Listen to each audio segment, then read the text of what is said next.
వి gold trusted gold buyers మీరు తాకట్టు పెట్టిన బంగారాన్ని విడిపించి ఈ రోజు ఉన్న మార్కెట్ ధరకు కొనబడను 7771 77720.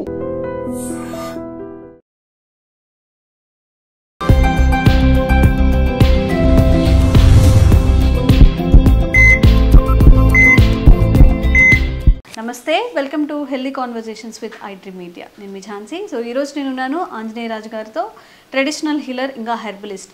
మరి చాలామందికి ఇన్సులిన్ రెసిస్టెన్స్ ఉంటుంది కదా, తర్వాత వచ్చే పరిణామాలు కూడా మీ అందరికీ తెలుసు. మరి ఇన్సులిన్ రెసిస్టెన్స్ ఉన్నప్పుడు ఇంటర్మీడియట్ ఫాస్టింగ్ చేయొచ్చా? జనరల్గా ఇప్పుడు ఇంటర్మీడియట్ ఫాస్టింగ్ అంటే ఒక 16 గంటలు, 12 గంటలు, 20 గంటలు తినకుండా ఉంటే చాలా హెల్త్ బెనిఫిట్స్ కలుగుతున్నాయి అని చెప్పి అందరు డాక్టర్స్ చెప్తున్నారు. మనకి ఎప్పటి నుంచో ఉంది. మరి అది ఈ ఇన్సులిన్ రెసిస్టెన్స్ ఉన్నప్పుడు చేయొచ్చా? ఈ విషయం గురించి మాట్లాడదాము. నమస్తే సార్. నమస్కారం.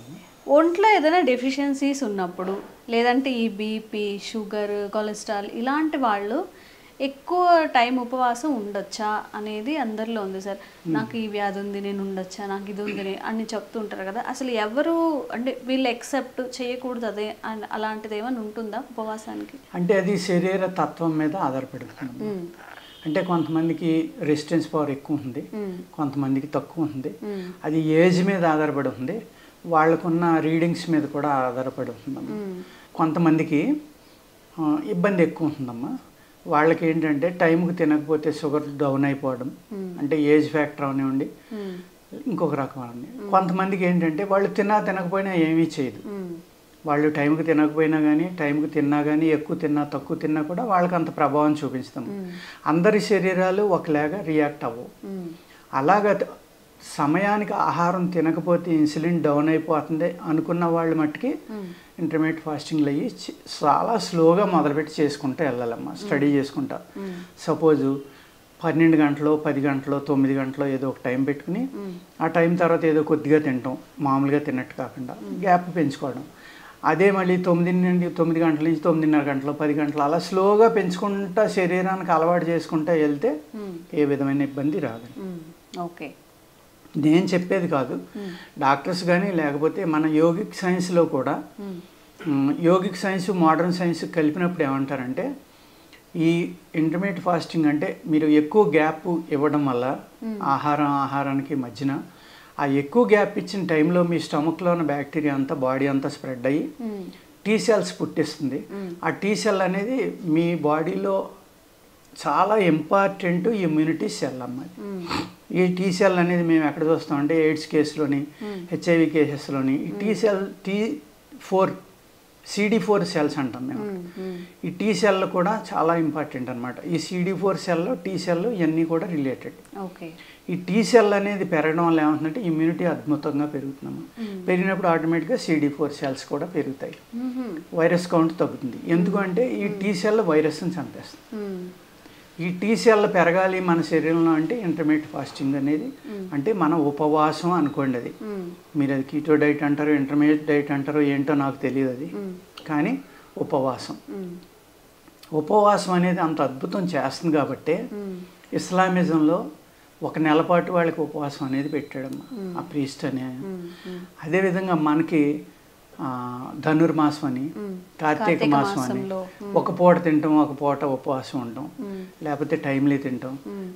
స్నానం అనేది అక్కడ స్నానం దగ్గర కూడా అద్భుతమైన ఇది ఉందమ్మా.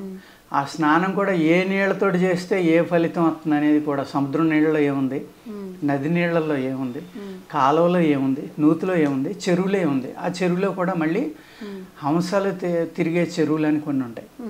అలాగే అలా కాకుండా చేపలు, నాసు, కలవపూలు, తామరపూలు ఇలాంటివి ఉండేదానికి ఒక గుణం ఉంటుంది.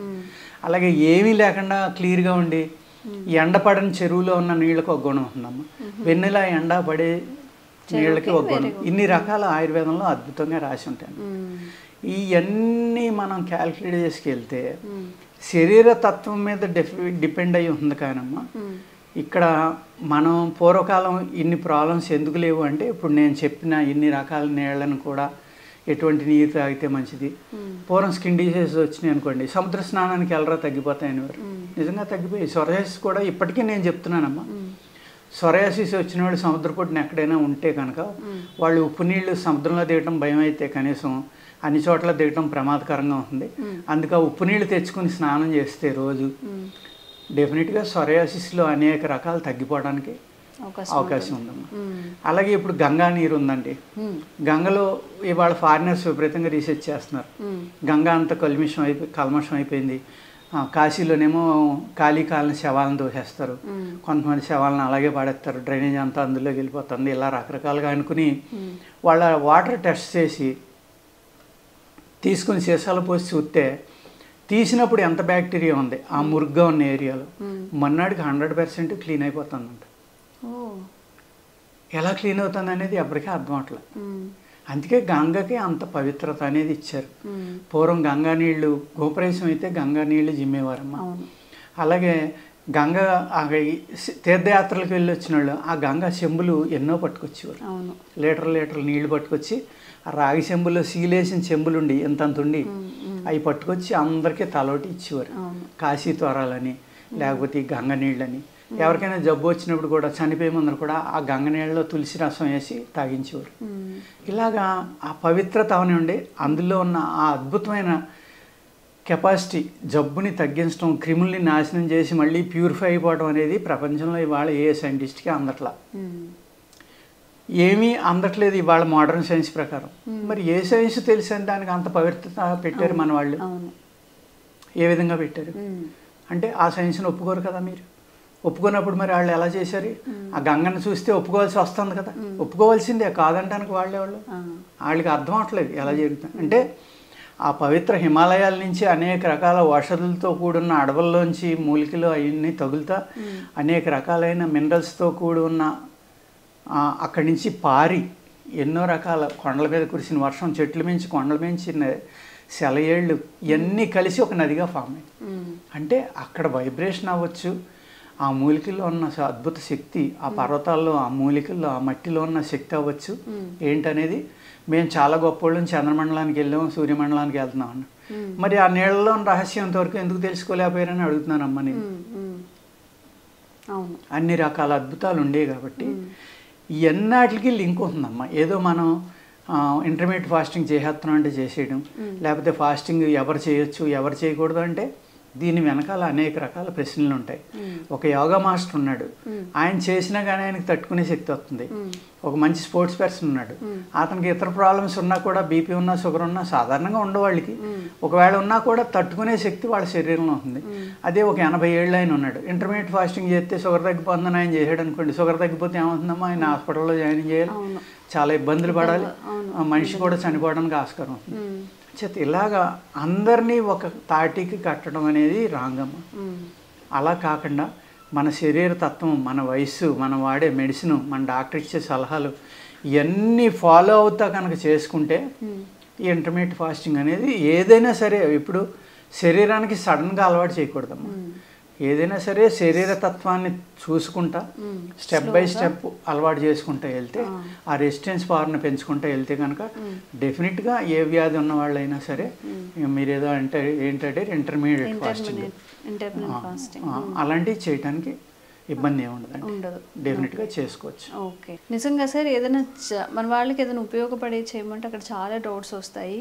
మీ డౌట్స్ కూడా చాలా క్లారిఫై అయ్యాయని మేము కూడా అనుకుంటున్నాము. ఇంకేదైనా ఇంటర్మీడియట్ డైటింగ్ చేసేప్పుడు మీకు ఏదైనా డౌట్స్ వచ్చినా లేకపోతే ఫెయింట్ అయిపోవడం, కళ్ళు తిరిగి పడిపోవడం ఒకవేళ అలా జరుగుతుంటే మీరు వెళ్ళి డాక్టర్ దగ్గర చూపించుకొని మీ ఆరోగ్య పరిస్థితికి తగ్గట్టుగా మీరు చేసుకోవచ్చు. డాక్టర్ సలహాతో చేసుకుంటేనే కరెక్ట్గా ఉంటుంది. ఇప్పుడు వాకింగ్ చేస్తున్నారమ్మా, వాకింగ్ అంటే లేడీస్ ఇంట్లో వంట చేసుకునే లేడీస్ ఉంటారు, వాళ్ళు ఇంట్లో వర్క్ చేసుకునే వాళ్ళు ఉంటారు, వాళ్ళు ఇంట్లోనే 3 నుంచి 5 కిలోమీటర్లు నడిచేస్తారు వాళ్ళ పనిలో, వాళ్ళు సెపరేట్గా వాకింగ్కి వెళ్ళక్కర్లేదు. కానీ మన పక్కింటి వాళ్ళు వెళ్తున్నారు కాబట్టి మనం వెళ్ళిపోతాం. లేకపోతే అది ఏ ఏజ్ తోటి సంబంధం ఉంది, మన శరీరం సరిపోతుందా లేదా, శక్తి ఉందా లేదా, వాకింగ్ ఎలా చేయాలి, ఏ విధంగా చేయాలి, వాకింగ్ చేసి ముందర వామప్ ఎలా చేయాలి, అయిపోయాక మళ్ళీ వామప్ ఎలా చేసుకోవాలి, వాటర్ ఎంత తాగాలి, ఎలా తాగాలి, అంటే ఏమీ లేదమ్మా. ఊరికి అందరూ వెళ్ళిపోవడం చేసేయటం. అదేవిధంగా ఇది కూడా ఒకళ్ళు చేస్తున్నారంటే అందరూ చేయకూడదు. మీ శరీర తత్వాన్ని అర్థం చేసుకుని మీ శక్తిని అర్థం చేసుకుని తప్ప చేయకుండా ఉంటే మీరు అన్నట్టుగా ఇన్సులిన్ డౌన్ అయిపోవడం, షుగర్ డౌన్ అయిపోతే హాస్పిటల్లో జాయిన్ చేయడం, మళ్ళీ కంగారు పడడం ఇలాంటివి జరగవచ్చు. ఎన్నో రకాల ప్రాబ్లమ్స్ రావచ్చు. బీపీ ఉన్నవాళ్ళేమో పరిగెత్తితే నేను తగ్గిపోతానని, బీపీ పెరిగిపోతే ఏమవుతుందో హార్ట్ ప్రాబ్లం వస్తుంది. ఇలాగ శరీర తత్వాన్ని బట్టి ఏదైనా చేయాలి తప్ప దీనికి ఇలా చేస్తే తగ్గిపోతుంది, ఇలా చేస్తే కరెక్ట్ అంటే అది రాంగే అవుతుందండి. ఎప్పుడు మీ శరీర తత్వానికి తగ్గట్టుగా మీరు ఏం చేసినా, డైట్ అవ్వనివ్వండి, వాకింగ్ జాగింగ్ అవ్వనివ్వండి, ఉపవాసం అవ్వనివ్వండి, మీ బాడీని అబ్జర్వ్ చేసుకుంటూ చేయాలండి. ఏది చేసినా కానీ ఈ విషయంలో జాగ్రత్తగా ఉండండి. ఆంజనేయ రాజు సార్ త్రూ నేను కూడా ఇంకా మీకు ఎక్కువ ఇన్ఫర్మేషన్ ఇచ్చే ప్రయత్నం కూడా నేను చేస్తూనే ఉంటాను. Thank you so much. నమస్తే అండి. Sir, one life lesson what medicine has taught you. Whatever you can do without expecting. But I really believe మన పాజిటివ్ యాటిట్యూడ్ ఉంటేనే మనం ఏదైనా సాధించగలం. గట్ని మనం కరెక్ట్గా డీల్ చేసినట్లయితే అది మనకి పాజిటివ్ హార్మోన్స్ని రిలీజ్ చేస్తుంది. షుగర్ వచ్చిన వాళ్ళ పరిస్థితి ఏంటి? పొట్ట దగ్గర పెరిగితే దాన్ని ఆండ్రాయిడ్ అంటారు. ఆండ్రాయిడ్ ఫోన్ కదా. అసలు థాట్స్ ఎందుకు వస్తాయి? బ్రెయిన్ డెడ్ అంటే దానికి ప్రపంచం అంతా కూడా కొన్ని నిర్దిష్టమైనటువంటి లక్షణాలు ఉంటాయి. మానసికంగా ధైర్యంగా ఉంటే క్యాన్సర్ జయించవచ్చు. You are a doctor for a cause sir, అంతే. వాళ్ళకి వచ్చిన ఆదాయం కాకుండా ఫ్రీ సర్వీస్ ఎంతమందికో చేస్తుంది.